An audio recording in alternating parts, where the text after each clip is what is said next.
Hello, AP Computer Science Principal students.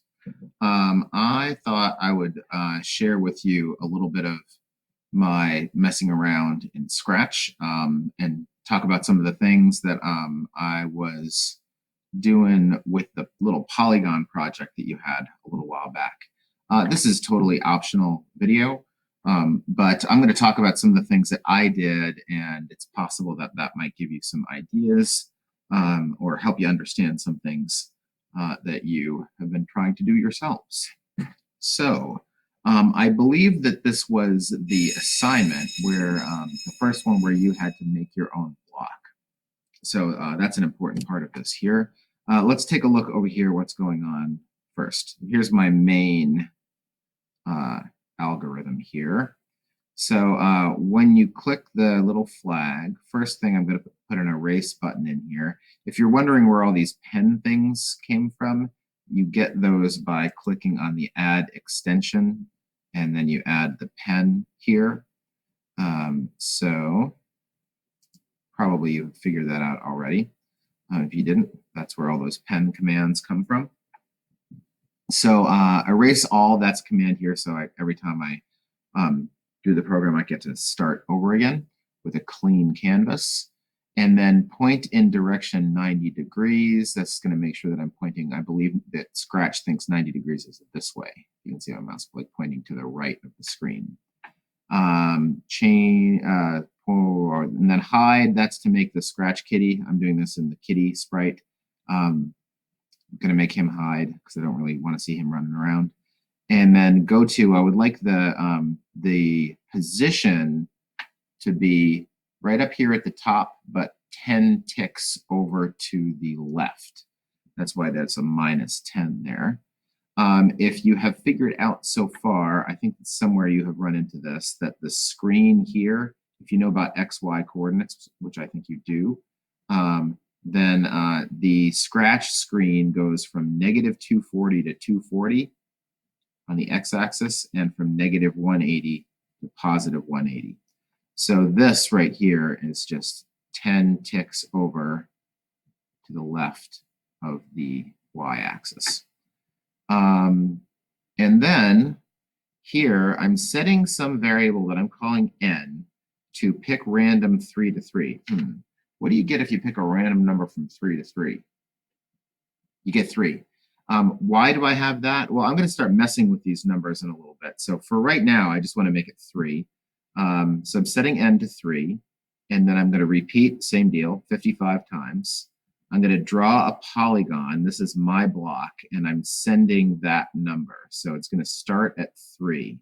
So draw a polygon, sending 3. So let's see what that does. Here's the definition of my block, of draw a polygon, and then I called the thing that's being sent in here sides. This is some stuff just to set the color of the pen, right? The saturation, brightness, transparency, and color. And you can see if you click here what those different things do. You can mess around with those sliders. And transparency, if you put the transparency at 100, then it doesn't show up. It's like completely see-through.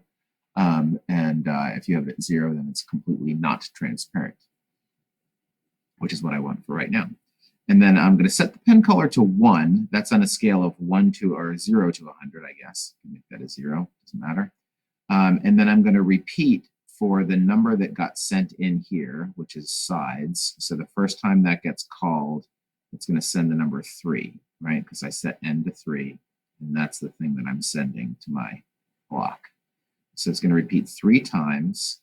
It's going to move 20 steps in the direction that it's facing, point in direction. So that'd be 20 this way. That's why I picked -10. So it would go from -10 over to +10. And it would be nice and symmetric. And then I want to turn 360 divided by the number of sides. So maybe when you did this Polygon project, you figured out that if you want to make a triangle, you're going to have to turn 120 degrees each time, which is 360 divided by the number of sides divided by 3. Eventually, whatever shape you're making, you want to turn all the way around, which is 360, and you want to do it divide it. So you have to divide that up by the number of sides that you have. That's the trick. All right, I think ready to show you what this does now. Nothing terribly exciting. It does this. Now, I want to show you one other thing that you might not know about. Well, how did it do that so fast? Well, I have Scratch in turbo mode here, and you get into turbo mode or out of it by holding the shift button down and clicking on the green flag, which I just did. So I turned it off. If you have it in regular non-turbo mode, then it does this, which is fine if you like to see it drawing those. But at some point, you might feel like, okay, you know, I just want to see the finished product. So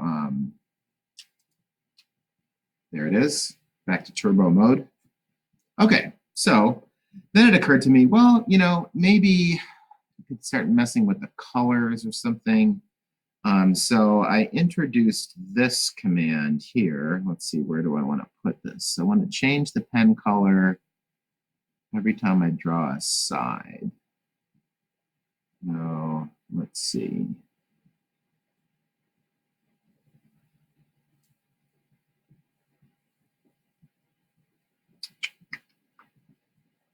Draw polygon. So I think I need this to be here, right? Let's put it here. So now every time I get through, it's going to set that pen color every time, but it's going to change the pen color by 100 divided by the number of sides. So that means, like, if the number of sides is 3, it's going to change pen color by about 33. So regardless of what sides is, it's going to, by the time it gets through doing repeat this many times, it's going to get up to 100. And that's what I would like. So let's see what that looks like. So I thought that was nice, kind of like a rainbow effect there. You could do, what do you think about this for a second? What would happen if you moved that out of there and just had it change by 10? So in other words, regardless of how many sides your polygon is going to have, it's always going to just change by 10.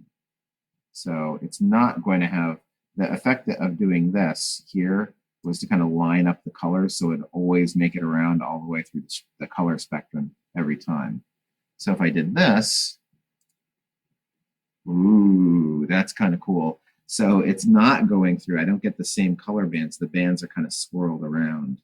So that's nice, like that. And you can mess around with that. I'll share this program so you can go into my Scratch account, cmcgrath, CHS.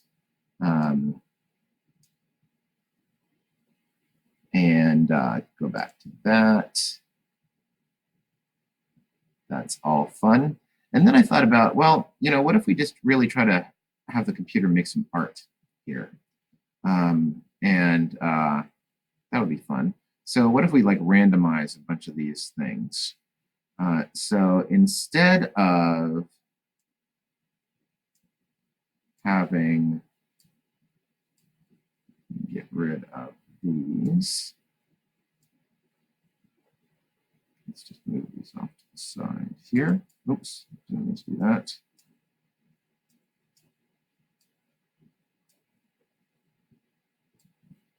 What if I put in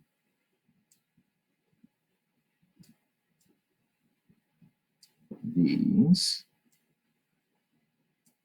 and started picking some more random kind of colors?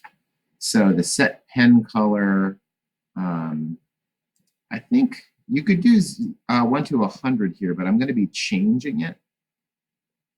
So I don't know if I want to always go from 1 to 100. So if I'm going to be like ticking up through, I could. Let's just see what happens if I do that. So 1 to 100. And then for all of these, let's just pick a random number. All of them can be 1 to 100. And set pen size, I'll leave that alone for now, maybe. And let's do that. I don't know why every once in a while one of these lines shows up. So every time I do it now, I get a different color scheme. So that's kind of interesting and cool. All right. And then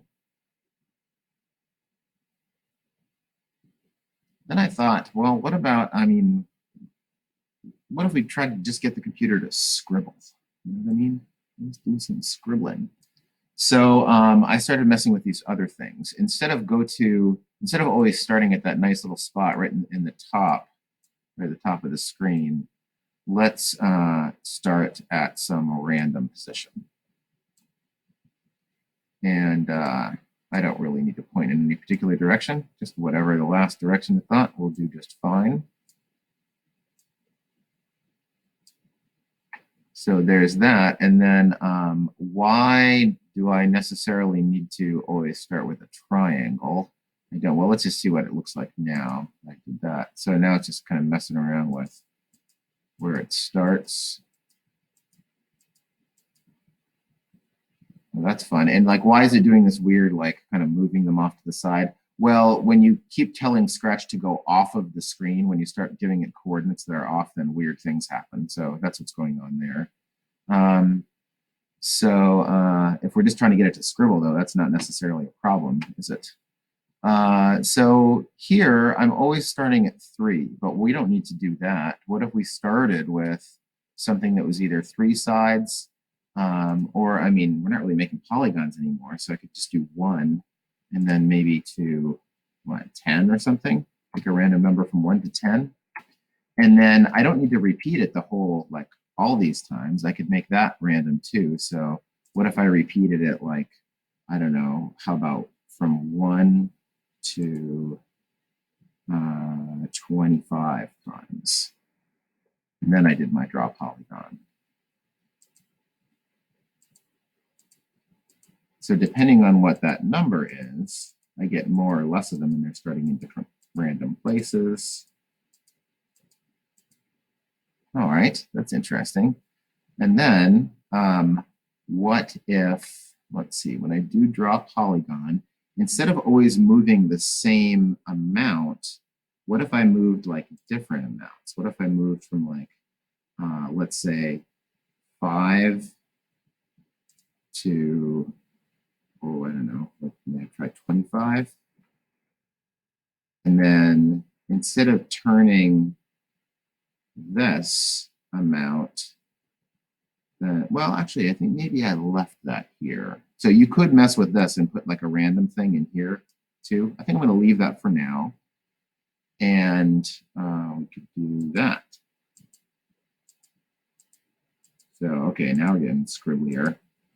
Ooh, that's kind of interesting. And you can see the colors are still getting changed in a pleasing way, I think.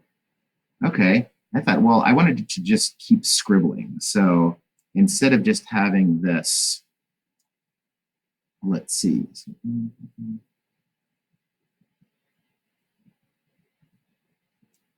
I think I would like to put this whole thing inside a forever block. And then it will start scribbling. So let's try that. Yay! And then you get like this awesome scribble art. Yeah,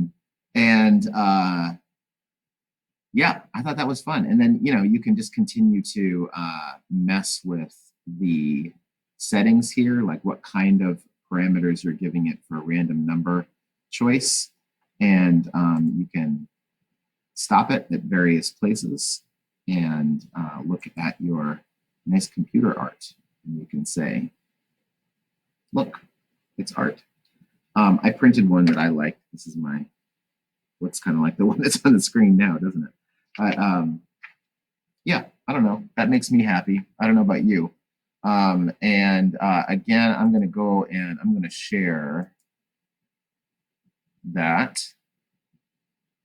And I'm not going to say anything here. I'll just let you go in there and mess around with that if you like. Of course, this is not an assignment, just something I thought that I would share with you. Hope you like it.